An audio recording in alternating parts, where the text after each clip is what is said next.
મિત્રો, અત્યારે યુવાનોમાં અવનવી હેરસ્ટાઇલ રાખવાનો ક્રેઝ ચાલી રહ્યો છે. ત્યારે આજથી વર્ષો પહેલા માથા પર ચોટી એટલે કે શિખા રાખવી એનું પણ એક વિશેષ મહત્વ માનવામાં આવતું હતું. વાસ્તવમાં સનાતન હિન્દુ ધર્મમાં લોકો માથા પર ચોટી રાખે છે, જેને શિખા કહેવામાં આવે છે.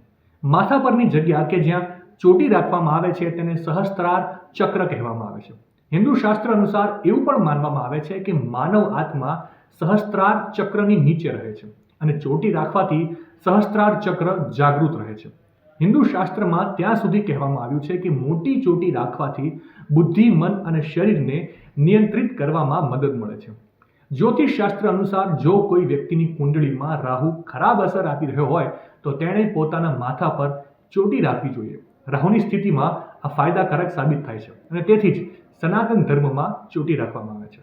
માહિતી સારી લાગી હોય તો રીલને વધારે શેર કરજો અને આવી જ અવનવી માહિતી માટે સંદેશ ડિજિટલ સાથે જોડાયેલા રહેજો.